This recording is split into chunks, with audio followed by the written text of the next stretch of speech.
Hello, everyone, and welcome to the Income Assistance Basics Application webinar. We are Ask an Advocate, which is a website-based project created to help clients and service providers find information and resources about income assistance, disability, tenancy, and other income supports. In this webinar, we will go over how to complete the income assistance application. Please remember that the information provided in this webinar will be applicable in British Columbia only. The Income Assistance Program is available through the Ministry of Social Development and Poverty Reduction, and in this webinar, we will simply refer to them as the Ministry. For information on how to become eligible for income assistance, visit our website by clicking the link in the description below. In this webinar, we will briefly discuss basic eligibility criteria, the process, and myself-serve. This webinar will be useful for anyone looking to apply for income assistance, advocates, social workers, or any other service provider assisting their client. There are many requirements for an income assistance application, and this webinar will only be covering the basics. For more information about eligibility for income assistance, please visit our website askanadvocate.ca or by clicking on the link in the description below. An applicant may be eligible for income assistance if they are out of work or not earning enough to meet their basic needs, if they are waiting for other sources of income to arrive, if they cannot work at all, or if they are urgently needing food, shelter, or medical attention. Some other important things to note are that the ministry wants to be seen as the last resort, which means applicants and recipients must pursue all sources of income they may be eligible for. For example, if they are out of work, they may be required to apply for employment insurance, and if they are disabled on PWD, they may be required to apply for Canada Pension Plan Disability, etc. An applicant's work history can have an effect on their eligibility as well. For example, quitting their job without just cause may make them ineligible for assistance. They must also meet citizenship requirements, and once on assistance, recipients cannot leave the province for more than 30 consecutive days. Applicants' family composition can also affect how much they may receive. For example, if they have a partner that is earning money, their money affects the applicant's eligibility. To be eligible for assistance, a family unit's net income must not equal or exceed the amount of assistance that would be payable to them. For example, a single person on income assistance is eligible for a maximum of $760. If their monthly income is already $1,000, they will not be eligible for income assistance. The next slide shows a benefits rate chart outlining the amount of assistance that an applicant may be eligible for. If the applicant is close to the cutoff or unsure if they would be eligible, they should still apply through the myself-serve. These are the maximum rates for shelter and support for different categories of family unit sizes for income assistance. If an applicant is eligible for assistance, their check is split into two categories, a shelter portion and a support portion. If a person has no shelter costs, for example if they are homeless, they would not be eligible to receive the shelter portion. In addition, if a person only has shelter costs of $200, they would only be paid $200 instead of the maximum. Lastly, if they have a higher shelter cost than their entitlement, they would not be eligible for a higher amount. Please note that the amount increases with the number of children. In the next slide, we will go over the process of applying for income assistance. The first step is to apply for income assistance online, in person, or by the phone. The majority of the applications are done through the online myself-serve, however. The second step would be to collect any requested documents and either upload them to the myself-serve, fax them in, or drop them off at the ministry office. Normally, after the application has been submitted on the myself-serve, a ministry worker should contact the applicant in 5 business days. The third step is to speak with the assigned ministry intake worker, and at that time, the worker may request more documents or give additional time to collect documents. Lastly, the intake worker will then determine eligibility. We will now go over the myself-serve online application. Some documents that may be required for an income assistance application are as follows: social insurance number, ID for the applicant and their family, rent and utilities costs, bank profile of the last 60 days, and tax assessment. Please note that this is not an all-inclusive list of all the documents needed, just a summary of the most common ones. The ministry may ask for other documents within reason. For example, they should not be asking for 6 months bank statements. To submit documents, clients can either photocopy all originals and submit it to the ministry, fax or mail it in, or upload it to the myselfserve account. There are a few ways of applying for income assistance, and these are by applying online through myselfserve, by applying through a streamlined application, and for applicants who are unable to complete the online application, they may either call the ministry at 1-866-866-0800 and apply over the phone, or they can apply in person at a local ministry office or a Service BC office if you live in a small community.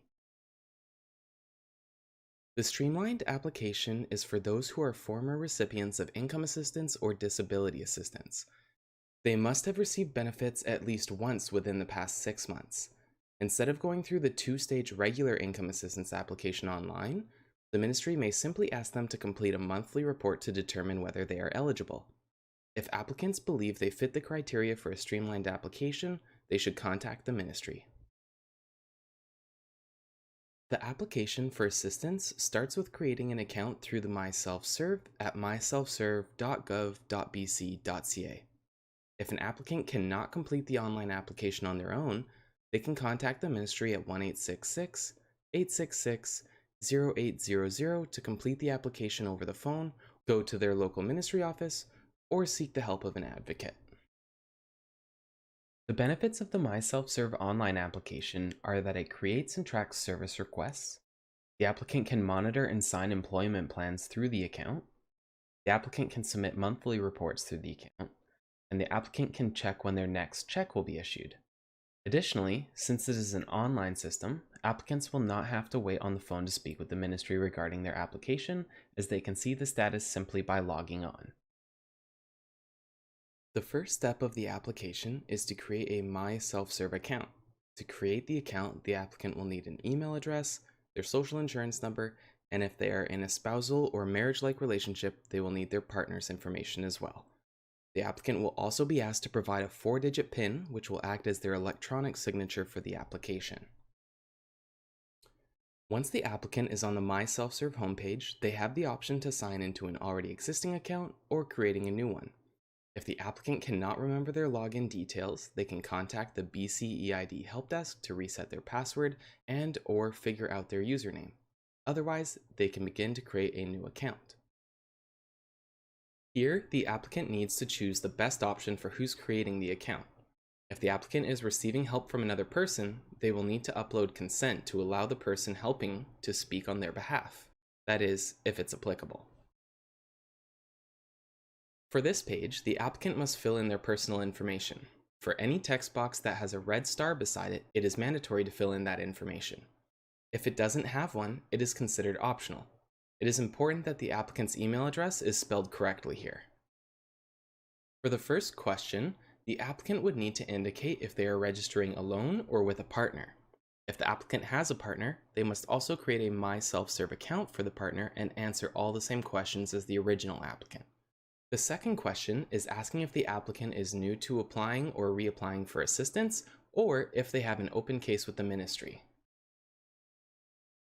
After submitting the previous answers, the page shown on the screen here will pop up, and it is simply to show that the system has sent a confirmation email. It is important to make sure that the email address is spelled correctly on the previous screen, otherwise the confirmation link will not arrive. The picture shown on screen is an example of what a confirmation email may look like on Outlook. It is important that the applicant checks their junk mail in case the email gets sent there instead. The applicant would then click on the link to start creating or linking a BCEID account. The second step of applying is to create a basic BCEID, which is an electronic ID. To do so, the applicant must create a 4-digit PIN number, select Get a BCEID, then select Register for a basic BCEID.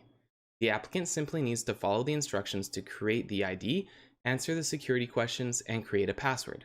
After creating the ID, they can then continue with the myselfserve. It is important to remember that an individual can create a BCEID only once. If they forget their BCEID, they will need to contact its help desk to retrieve it. The picture shown on screen is what the page looks like when an applicant is creating their 4-digit PIN. This page is where applicants either create a new BCEID account or link their already created BCEID account. If the applicant is creating a BCE ID, this is the page they will see when they need to click on Register for a basic BCE ID. For applicants who are registering for a BCE ID for the first time, they will see the page shown on screen and will need to complete all their basic information. It is important to note that the user ID and password that the applicant puts here will become their myselfserve username and password. Once the applicant has completed creating their BCE ID, they will receive a confirmation of registration as shown on the screen here. The applicant may want to print this page and write down their password, PIN, security questions, and answers so they can reference them later. The next step is to click on Continue to myselfserve production. Once this page shows, applicants can refresh the page or click Return to myselfserve homepage, and after 5 minutes or less, they should be able to access the new account. If when refreshing the last page, a new page comes up that says, wait 1 business day, the applicant can try back in 1 business day to continue the application. If the applicant is receiving help with the application, the service provider can go to the BC government's Forms and Letters page and print a copy of paper application off the website. They can complete the paper application in the meantime and then can go back to the applicant's account the next day to upload their answers. Please note that the paper application cannot be submitted and all the information must be submitted back onto the myselfserve account when it's accessible again. Once the registration has been completed and the applicant has access to the account, click Create a Service Request, then Application for Assistance.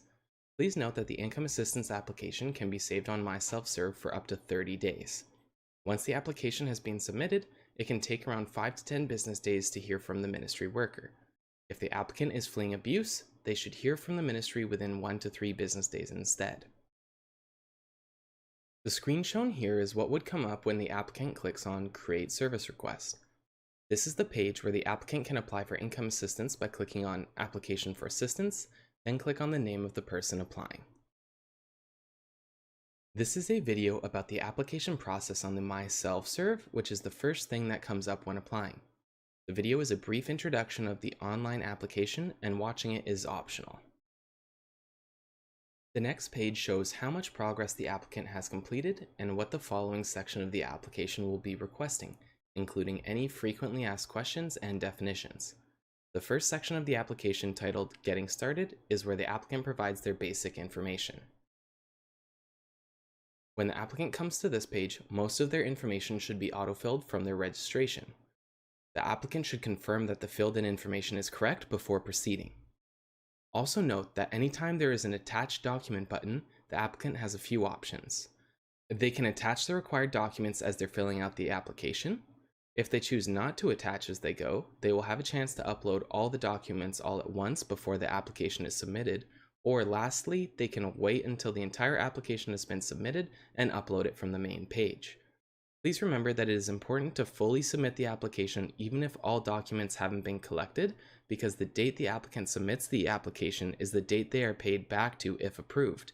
For example, if an applicant submits an application on December 30th, submits their documents over the next few days, and gets approved 3 weeks after, their assistance will be backdated to December 30th.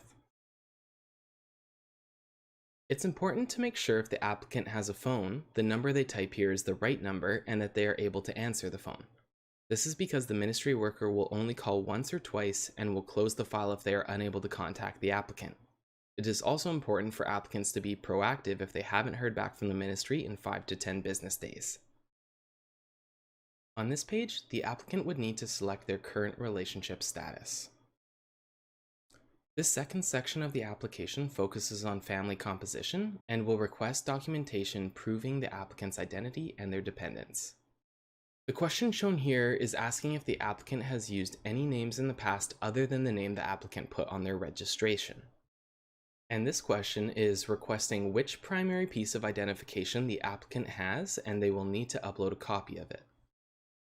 Additionally, the applicant will be required to provide a copy of a secondary piece of identification, and this question is where they will need to select which type of secondary ID they are planning to provide.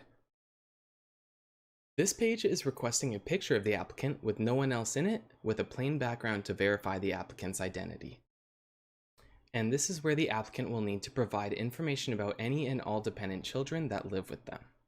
And the question shown on the screen here is a continuation of the previous slide.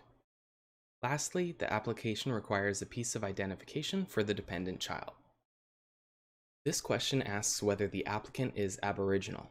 It is important to note that if an applicant is living on a reserve, they would not apply through the myself-serve and may want to reach out to Northern and Indigenous Affairs Canada or their local band. If the applicant is fleeing abuse from a spouse or relative within the last 6 months, they should check yes for this question. Please note that their application should be expedited and handled within 1 business day, as it is then considered urgent. This question is asking if the applicant has any outstanding warrants for their arrest. Also, please note that anytime an orange box shows up at the bottom of the screen, be sure to read it, as it may be an indication that the applicant may be ineligible for assistance.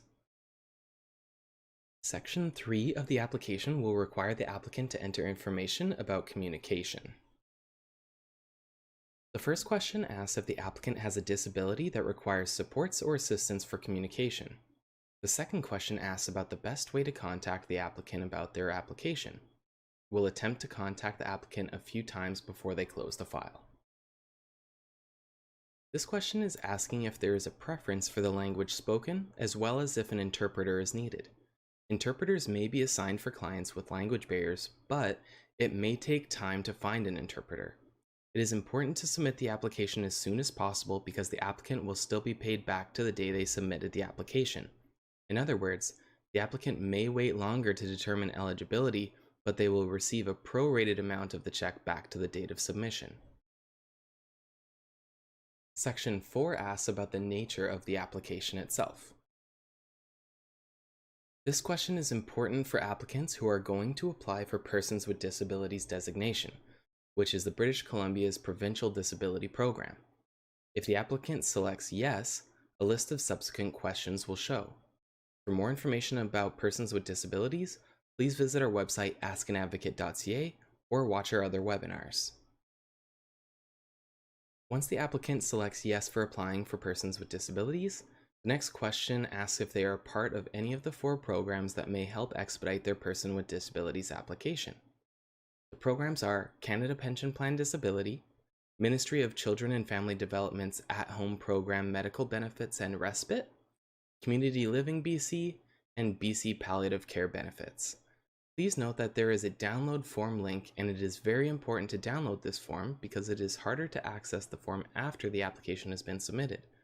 This form is a simplified version of the Persons with Disabilities application called Prescribed Class. For more information about the prescribed application, please visit our website. If the applicant forgets to download the form, they must contact the ministry to request a copy.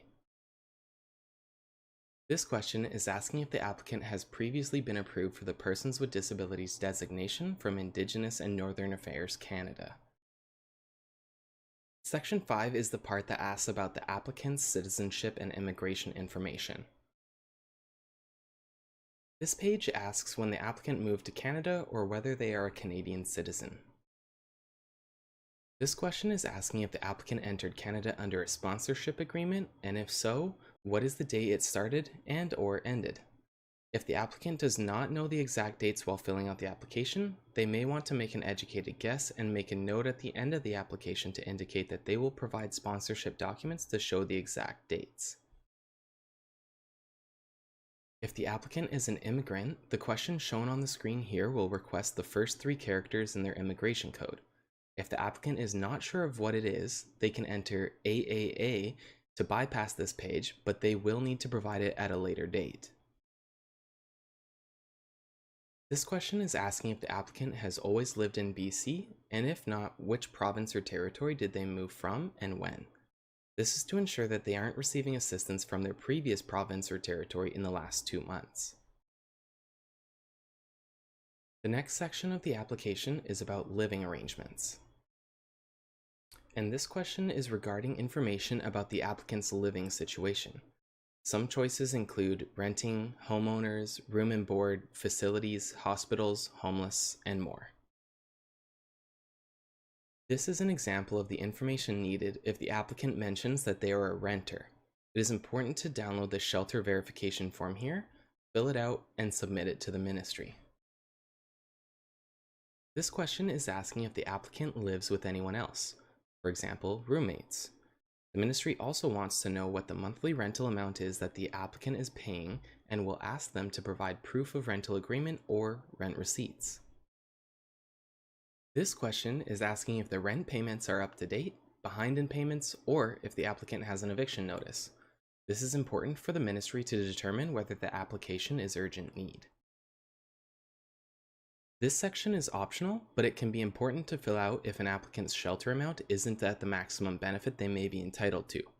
For example, if the applicant is a single person, the maximum benefit they could receive for shelter is $375. However, if they are only paying $200 in rent, the ministry could then look into their utilities, phone bill, strata fees, etc. to see if they are able to cover these bills.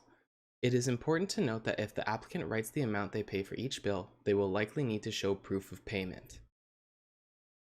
This question is asking if the applicant has been homeless in the last 12 months. The next section of the application is about employment. This question is asking if the applicant is currently seeking employment or not. If the applicant selected yes for the previous question, they will need to attach a copy of their work search activities here. On this page, the applicant will need to mention if they have ever had a job and information about their education. This next section of the application is about income. This question is asking the applicant to mention how much income they are receiving from different sources and the Canada Pension Plan benefit.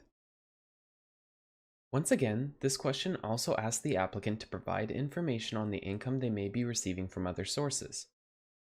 Feel free to pause the video here and familiarize yourself with the questions. This question is asking if an applicant is receiving any employment insurance and the amount they are receiving.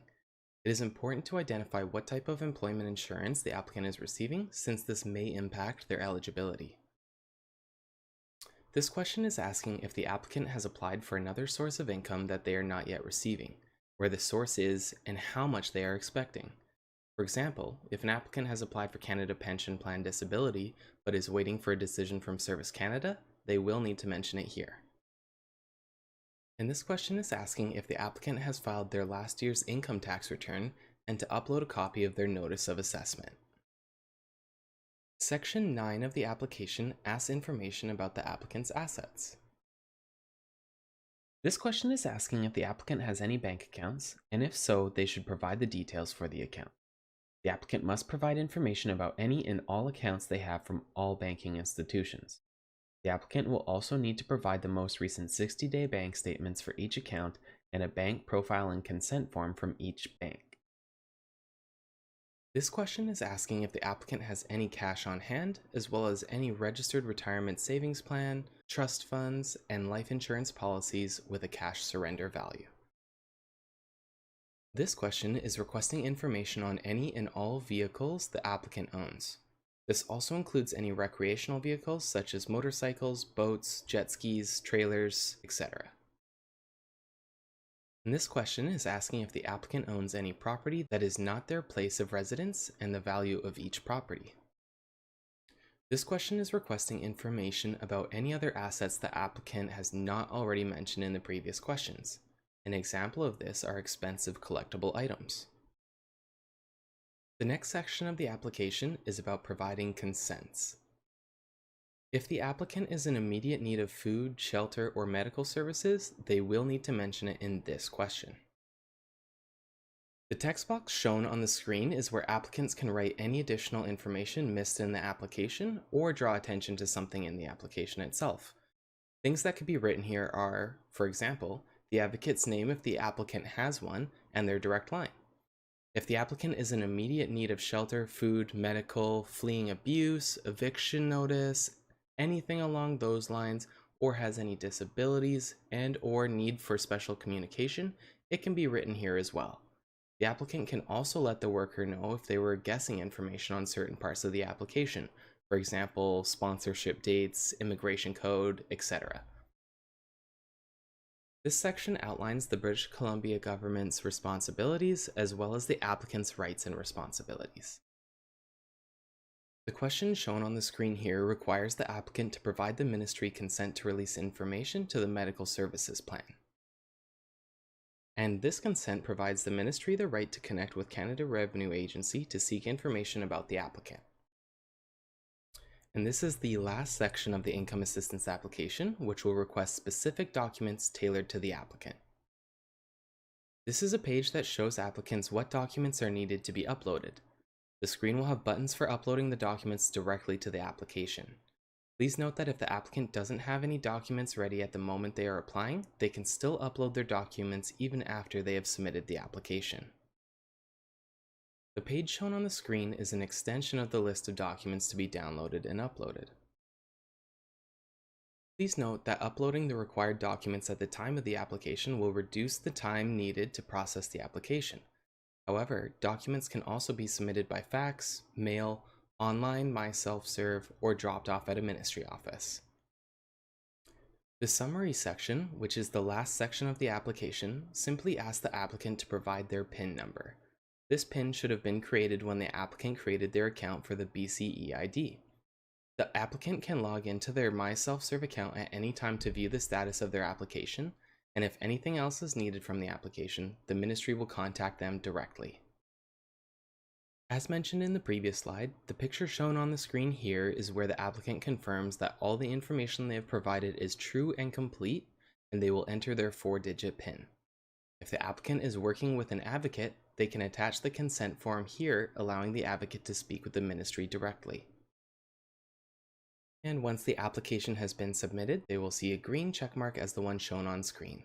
It is recommended to click View Status to confirm that the application was properly submitted. The page shown on screen is the home page seen after the application has been submitted. It will have the status of Submitted to the right of the application. If the green button says something other than submitted, the applicant may want to call the ministry to request more information about the status of their application, as it is an indication that something may have gone wrong while applying. Additionally, for all the documents that the applicant has uploaded, they should show on this page by clicking the Documents drop-down menu. The document checklist is a list of all outstanding documents tailored to this application, and the Application for Assistance Consents Part 1 is a copy of the consent they signed for the ministry. After submitting any documents, be sure to refresh the page and click Documents again to confirm that they were properly uploaded. There is also an option to withdraw the application. If the applicant would like a copy of their answers from the application, they can click Messages and there should be an email called Application Confirmation. And in the email, there should be a PDF with the completed application. The picture shown on screen is a sample of what a document checklist could look like. These documents need to be provided for the ministry worker to process the application. If the applicant is having troubles collecting these documents, they should request extra time from their assigned worker and ask their worker if there are any alternatives they could provide instead. It's important to note that applicants will likely have around 5 business days to collect documents, during which they should receive their first call from the intake worker assigned to their file. Also keep in mind that the workers may request additional documents that are not on this list. After an applicant has submitted the myself-serve application, they should hear from the ministry within 5 to 10 business days. If the application is marked as immediate need, for example, fleeing abuse or having a life-threatening need for medication, the applicant should hear from the ministry worker within 1 to 3 business days. While waiting for the call, it can be helpful to collect any outstanding documents as this may reduce the processing time. All documents may be submitted by uploading them on the myself-serve account or by dropping them off at a local ministry office. Once the applicant has collected all the documents and submitted them, they should expect to hear back about the ministry's decision within 2 to 4 weeks on average. The ministry is committed to providing accommodation to clients for needs related to the grounds protected under the Human Rights Code. This means that there are procedures that the ministry must follow to accommodate applicants who have certain barriers, and some examples of those are providing interpretation services, giving extra time to collect documents, providing information in writing, providing applicants a computer at the ministry office or a code to register through myself-serve, as well as to address applicants with their desired name or pronoun. Thank you for watching, everyone. Feel free to browse through other webinars and provide us feedback by clicking on the survey link in the description below.